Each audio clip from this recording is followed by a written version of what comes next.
Until March 16th, 2025, Kenya and Vietnam rarely shared a news headline, let alone a diplomatic crisis. But the fate of 37-year-old Margaret Nduta has suddenly forced the two nations into an uneasy conversation, one that could mean the difference between life and death. Mama mzazi harari kwa sababu ya majonzi akiimagine mtoto wake hataona mpaka mifupa. Margaret, now staring down an execution date in Vietnam, is at the heart of a cautionary tale that reads like a thriller gone terribly wrong. Her crime? Drug trafficking. At least according to Vietnamese authorities, who claim she smuggled 2 kilograms of cocaine into their country. Kenya meanwhile is scrambling for mercy, pleading with the Southeast Asian nation to spare one of their own. Let us do so. Whatever it will take us to do, let us do so that we can save the life of Margaret Nduta. Thank you. God bless you. But how did a woman from Murang'a County end up on a death row in a foreign land? 2 years ago, Margaret had big dreams, the kind that involved financial freedom, luxury, and an escape from the daily grind. Then came a man known as Only John, offering her what seemed like an effortless payday. Transport a suitcase from Kenya to Vietnam, and in return, she'd pocket $1,300 US, about 167,000 Kenyan shillings. No heavy lifting, no complications, just a simple delivery. To Margaret, it must have seemed like an opportunity too good to pass. And so in July 2023, she boarded a plane out of Kenya. Her ticket to the good life tucked into the form of a single piece of luggage. She transited through Ethiopia's Bole International Airport, then Qatar's Hamad International Airport, both major global hubs equipped with state-of-the-art security.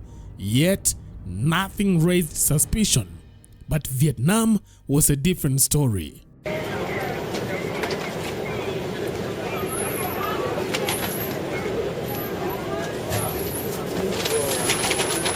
Upon landing, Margaret was greeted not with the promise of wealth, but by Vietnam's eagle-eyed custom officers, armed with sniffer dogs and an unsettling sense of certainty. Something about her bag wasn't right. Moments later, the truth emerged. Nestled inside the suitcase was 2 kilograms of cocaine. Margaret insists she had no idea. She claims innocence, pleading that she was nothing more than a naive carrier in a game that she didn't know she was playing. But Vietnamese law is unforgiving, especially when it comes to drug trafficking. The officers weren't interested in excuses. Furthermore, why would someone hand you a bag to carry for them from Kenya to Vietnam? Perhaps the prosecutors asked, why not use a cargo company? All these questions Margaret wishes she had asked herself before stepping onto that plane. But hindsight is no get out of jail free card. Instead of the fortune she envisioned, she now faces the grim reality of a death sentence. Back home in Waithaga village, Murang'a County, Margaret's mother, Purity Wangui, is inconsolable. Desperate, she has called upon the highest officers in Kenya, President William Ruto, local MP Ndindi Nyoro, and anyone else who will listen to intervene. Her plea is simple: bring Margaret home, even if it means serving her sentence in Kenya. Nikapigiwa ni mchana hiyo mapacha huyo mwingine akanipigia akanijabia, mam, nilipata magi wetu alikuwa kotini na akachikwa na akahukumiwa kunyogo.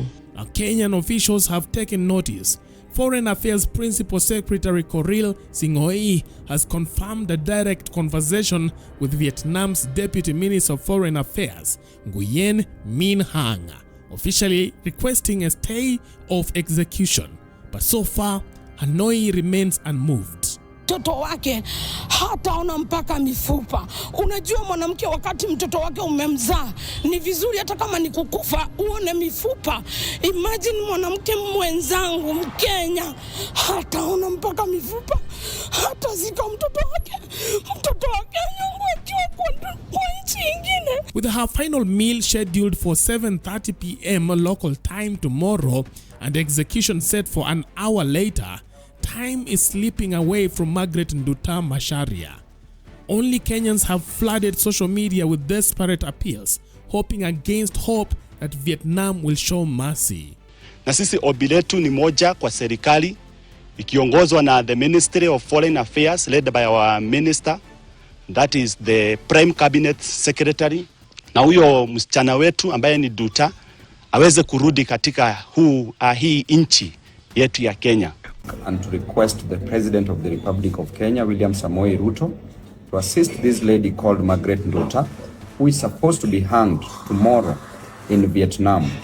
This lady did no crime. This is a lady who was at the wrong place in the wrong time. This is a lady who was misused, used, and abused. This is a lady who was used to transport drugs. We should not lose a Kenyan, Mr. President. You need to act with speed. You need to help Margaret Nduta. Margaret Nduta should not be hanged tomorrow. And I know that you can take your phone, you can call the Vietnam government, and we need not to lose this lady. We as Kenyans, we need to unite behind this lady because she's one of our own. Even if it is exchanging one of the cabinet secretaries who is corrupt in this government with this lady, let us do so. Whatever it will take us to do, let us do so that we can save the life of Margaret Nduta. Thank you. God bless you.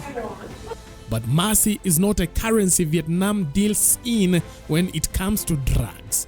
The country boasts some of the harshest narcotics laws in the world, where carrying more than 600 grams of heroin or cocaine is a one-way ticket to capital punishment. Mohamed Hafiz Gomez bin Abdullah, tôi bị bắt ở bên sân bay Tân Sơn Nhất rồi mang theo khoảng 5.000 viên thuốc lắc. Sinh năm 1989, quốc tịch Thái Lan, án phạt trung thân. Tôi là quốc tịch Đài Loan, vi phạm luật pháp Việt Nam, lừa đảo chiếm đoạt tài sản. Tôi đã ở trong này 10 năm rưỡi vì tội buôn lậu trốn thuế. Margaret's case is now a race against the clock. Will diplomacy pull off a miracle, or will Kenya witness the devastating consequences of a risky, all too common gamble? Tomorrow, the world will have its answers.